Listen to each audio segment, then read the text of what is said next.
Have you ever spent years building something only to be told calmly, clinically, that you're no longer the right person to lead it? That was the moment I realized the future doesn't always reward the people who build it. It sometimes forgets them altogether. My name is Adrian Morales. I'm 47 years old, and I co-founded NovaBlock, a crypto venture firm that once sat at the heart of the blockchain revolution. 12 years of my life went into shaping that company, from garage-level whiteboards to an $85 million portfolio. And yet, on a Tuesday morning in a glass-walled boardroom overlooking downtown San Diego, I was told politely that I had lost touch with the next generation of digital finance. The man delivering the verdict was my business partner, Julian Wexler. Tailored blazer, perfectly rehearsed tone. "You're brilliant, Adrian," he said almost with pity. "But it's time for new blood, someone who speaks fluent Web3. I didn't argue. I just looked around that room and realized something they had, the board, the PR team, and the headlines. But they had forgotten who built the foundation. If you've ever been pushed aside in silence, this story is for you. Like it. Comment below. Subscribe and listen closely. The best revenge doesn't scream. It signs in silence. 12 years earlier, NovaBlock didn't exist, not as a firm, not as a name, not even as a vague idea on paper. What it did begin with was a conversation over bad airport coffee and a shared frustration with the way traditional venture capital treated early blockchain innovators. I was presenting a research paper on distributed consensus protocols at a tech summit in San Jose when I met Julian Wexler. He was smooth-talking, sharp-suited, just out of Stanford's business school, and already consulting for a boutique investment group in Palo Alto. I was the opposite hoodie, scruffy, sleep-deprived from weeks of coding. But our conversation lasted 4 hours. Julian had access. I had ideas. He understood people with capital. I understood the code behind the protocols they didn't yet trust. We were different enough to challenge each other, similar enough to believe in the same future. So we started small, shared a co-working desk in an old industrial building in San Diego. We called ourselves NovaBlock, inspired by the idea that blockchain, like a nova, could create something entirely new from massive collapse. I handled the technical diligence white papers, GitHub repos, smart contract audits. Julian took on the investor side, pitching LPs, crafting the fund's image. Our first real win came in 2015, a quiet seed round into a little-known Ethereum-based infrastructure project. That company later became a unicorn. Our reputation grew. So did the money. By 2018, NovaBlock had built a diversified early-stage crypto portfolio and raised $60 million from institutional investors. We moved into a sleek office overlooking the San Diego harbor. Julian loved the glass walls and the polished concrete floors. I cared more about the server room, but we were aligned, or so I thought. Back then, we still celebrated every successful exit like it was personal. I remember one night after a particularly massive token event, we cracked open a bottle of Japanese whiskey he'd been saving for years. He said, "We're going to change this industry, Adrian. No more suits pretending to understand decentralization." It felt like a mission, not just a business. We weren't just investing in tech, we were backing rebellion, giving voice to coders and engineers who'd never set foot in a boardroom. And through all of it, we trusted each other. There were no NDAs between us, no secrets, no formal titles, just two people building something they believed in. We disagreed sometimes, sure. He pushed branding more than I liked. I held up deals when I felt the white paper didn't add up. But at the end of the day, Julian always said the same thing: if you're not in, I'm not in. Looking back, I realize now that success didn't change what we were doing. It changed why he was doing it. What started as a mission for him slowly became a spotlight. And for men who fall in love with their reflection, the people who hold the mirror too long often get cut out of the frame. The shift didn't happen all at once. It never does. At first, it was subtle, an uptick in Julian's wardrobe, his sudden obsession with personal branding, the quiet rebranding of our website without discussing it with me. Then came the podcast interviews, the speaking engagements, the keynote panels with titles like Crypto and the Future of Influence. At first, I shrugged it off. We needed visibility. We needed investors.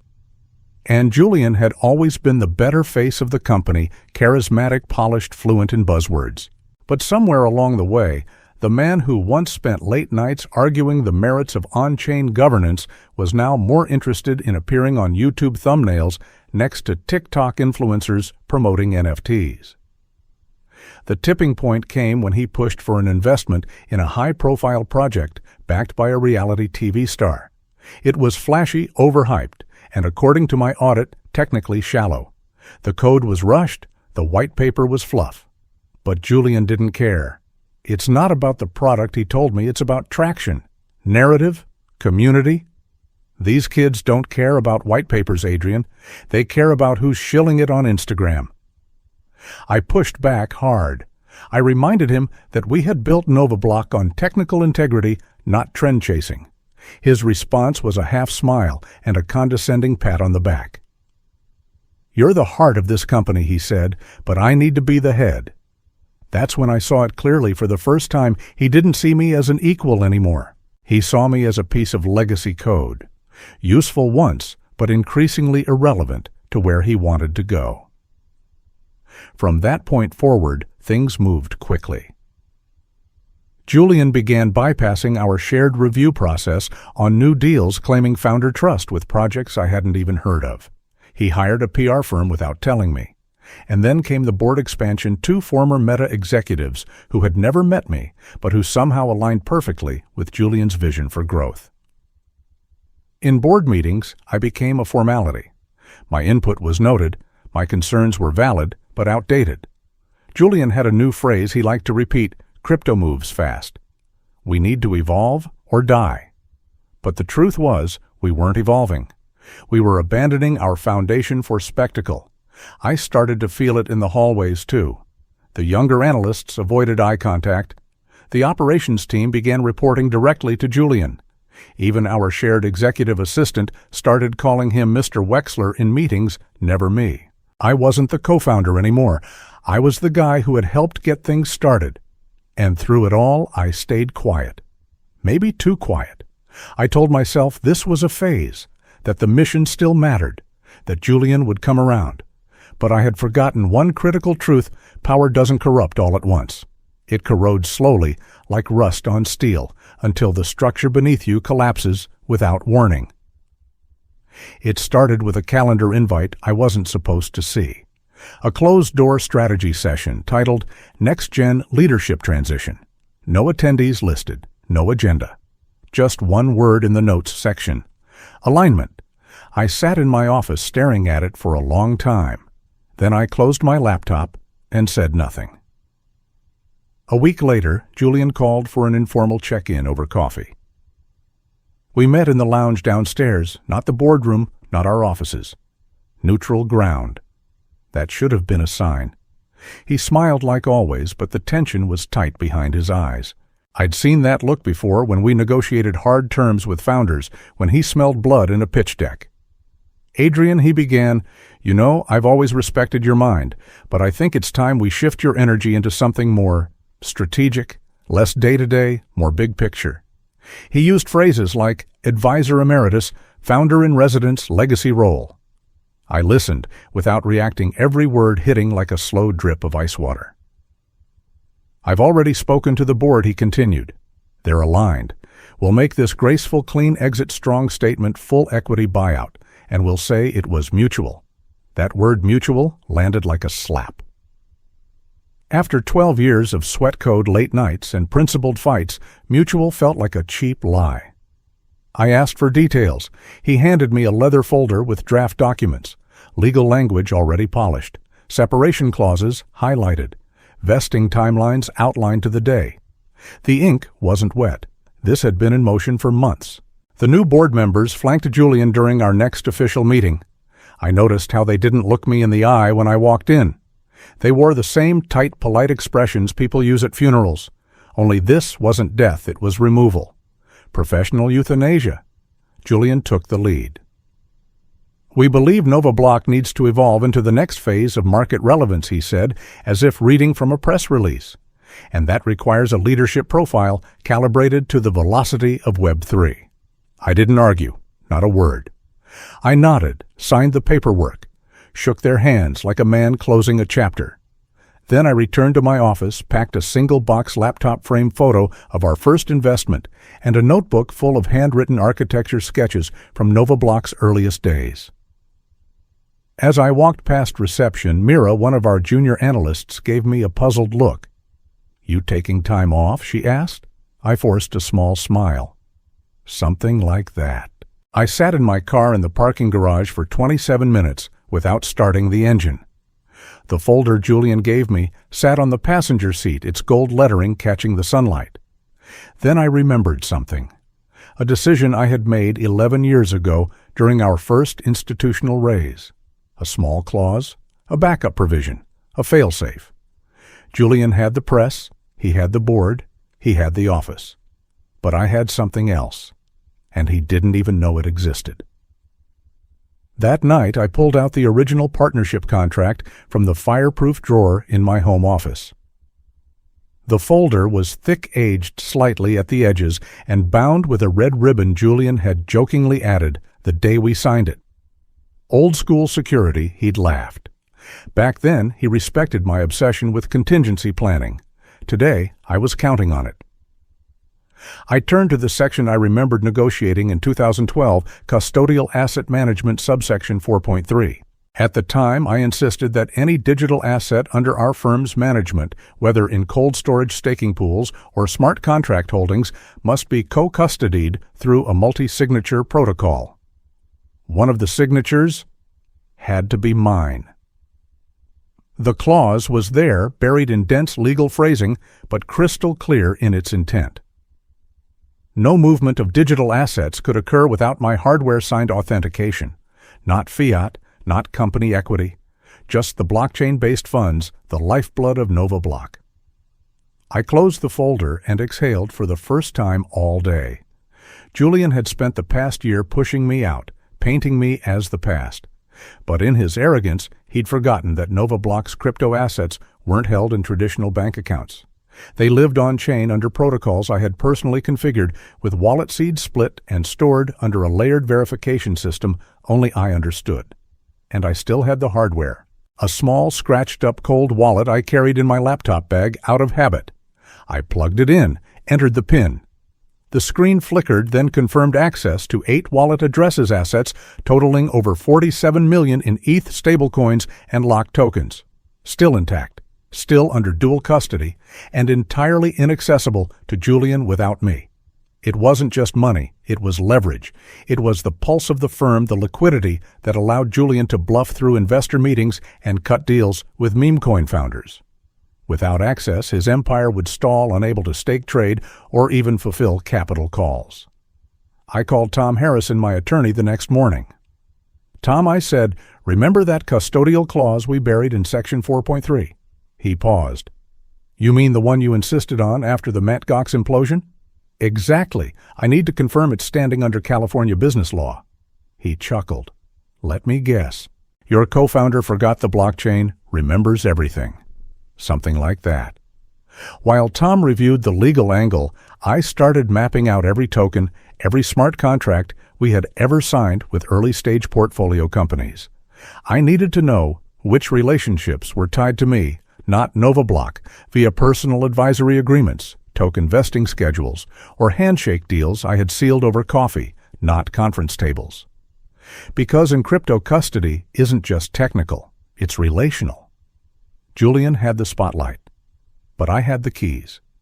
And in this business, control doesn't belong to the loudest person in the room, it belongs to the one who understands where the signatures live. This wasn't revenge yet. This was preparation.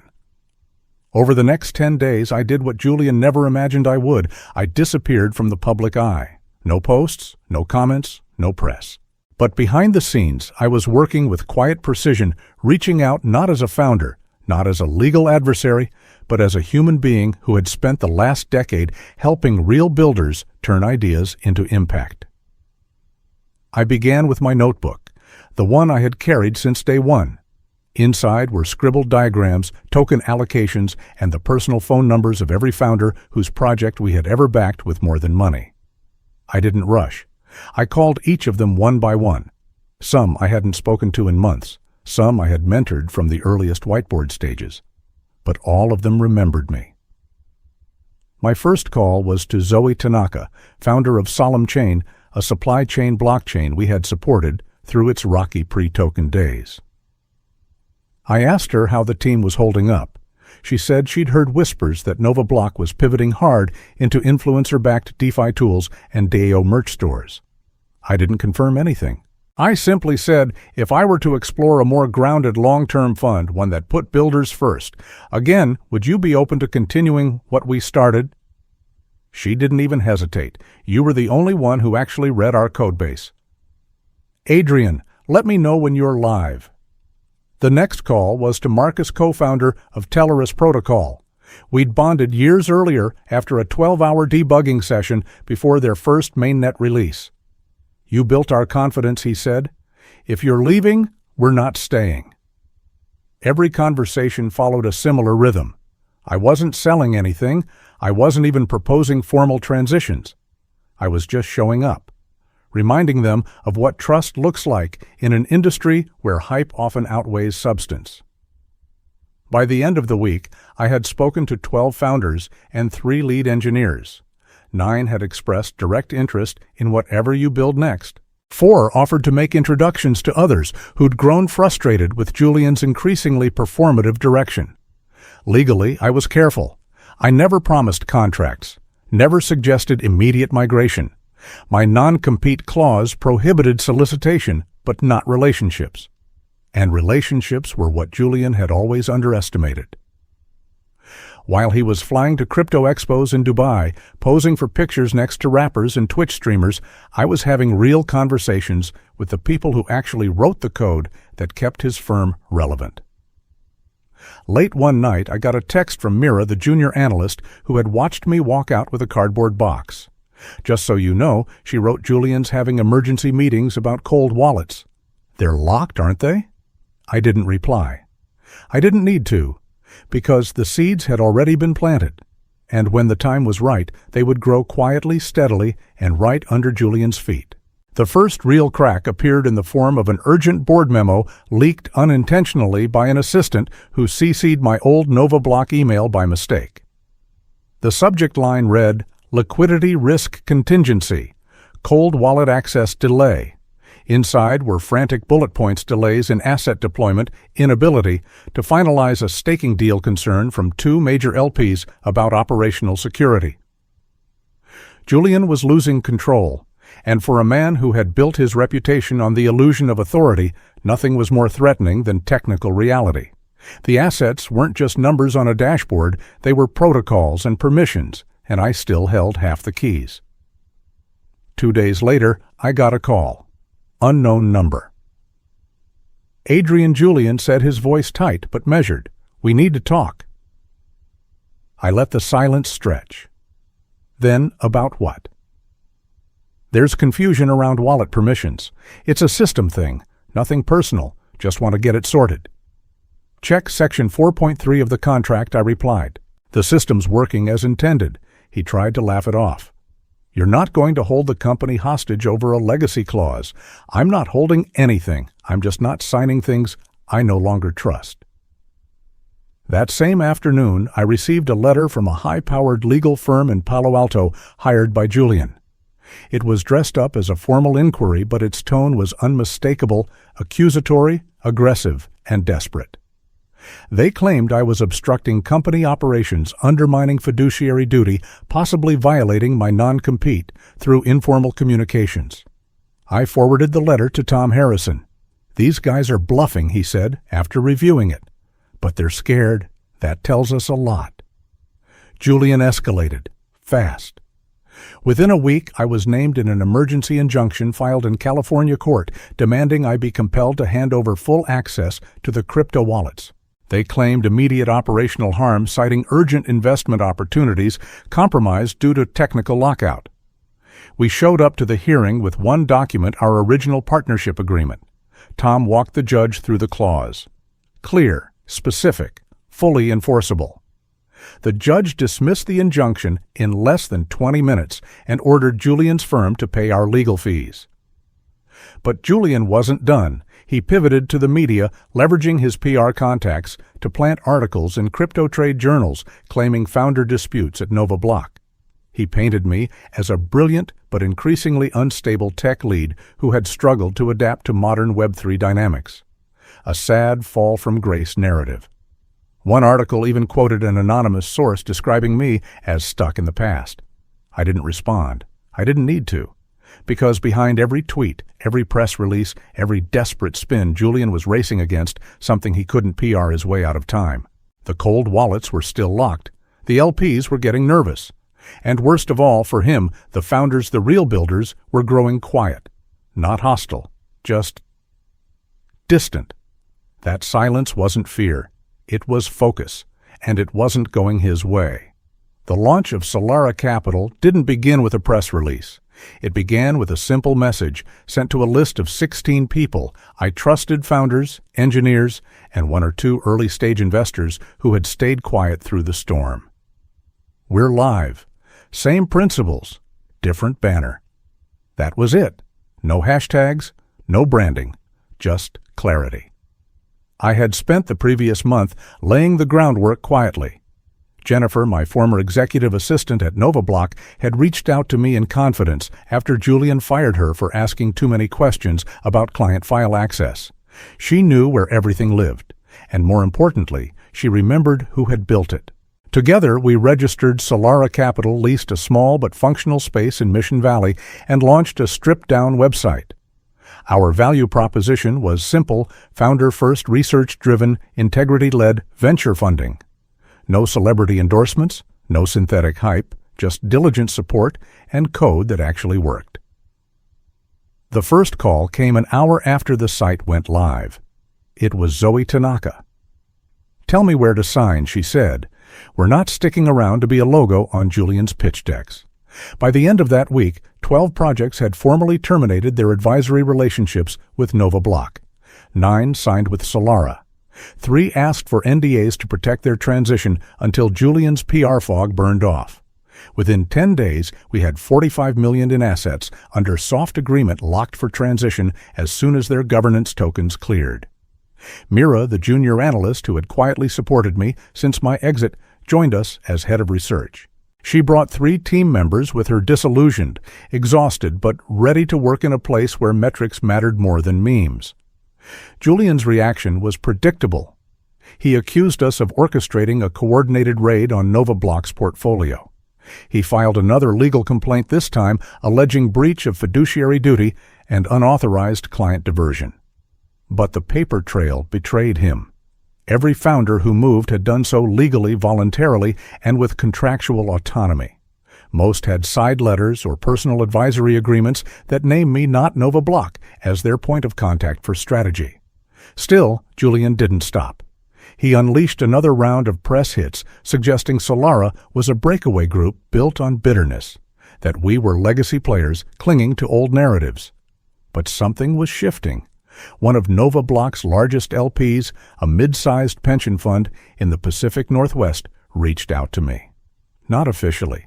Just a phone call. "We like what you're doing," Adrian, the fund manager, said. "And frankly, we've been uncomfortable with the direction Nova Block's been going." He didn't make any promises, but he asked for a meeting. 3 days later, that fund publicly pulled out of Nova Block. Julian's email blast the next day was full of spin-new strategies, fresh talent, evolving vision. But it couldn't hide the truth. The floor was cracking beneath him. And Solara wasn't just a comeback. It was a correction. Julian's unraveling didn't make headlines at first. Like most collapses, it started with whispers, delays in payouts, founders asking for clarifications on token vesting, back-channel emails between LPs about recent changes at the top. But the whispers grew louder. Within a month, 3 of Nova Block's core projects publicly distanced themselves from the firm, citing strategic misalignment. Industry eyes started turning. Then came the leak. Someone inside NovaBlock no one ever said who shared internal Slack messages with a well-known crypto journalist. The screenshots showed Julian pressuring the team to onboard a controversial DeFi coin despite unanimous internal warnings about its pump-and-dump mechanics. He had brushed them off with lines like, "We'll get in early and exit fast, and by the time the retail crowd catches on, we'll already be out." The article landed like a grenade. The community backlash was swift. Forums exploded. Analysts called it a betrayal of Web3 ethics. Former partners distanced themselves. Even influencers who once shared panels with Julian began deleting their old shoutouts. But the worst wasn't public perception. It was regulatory attention. A week after the article dropped, the SEC announced a preliminary inquiry into NovaBlock's trading activity and asset custody procedures. It wasn't an indictment yet, but in the venture world, perception often moves faster than proof. Existing LPs began freezing commitments. One European fund demanded immediate exit from its limited partnership. Julian tried to contain the fire. He appeared on 2 podcasts to defend himself, calling the allegations grossly mischaracterized and framing himself as a scapegoat for the fear of disruption. But even his voice had changed. The calm confidence was gone, replaced by that brittle edge of someone who knows they're not fooling anyone anymore. Inside the firm, employees started to jump ship. Mira forwarded me a screenshot from LinkedIn, 5 open-to-work updates in 1 week from NovaBlock staff. The PR firm Julian had hired quietly dropped the account. The Meta-aligned board members resigned without public comment. The ship was taking on water. Then came the final blow. Clearstone Holdings, the cornerstone LP that had anchored NovaBlock's Series B expansion, issued a public statement. "We no longer consider NovaBlock an active partner in our digital asset strategy." Translated, they pulled everything. From that moment, Julian was finished. Without LP backing, his influencer pitches fell flat. Founders ghosted him. Capital dried up.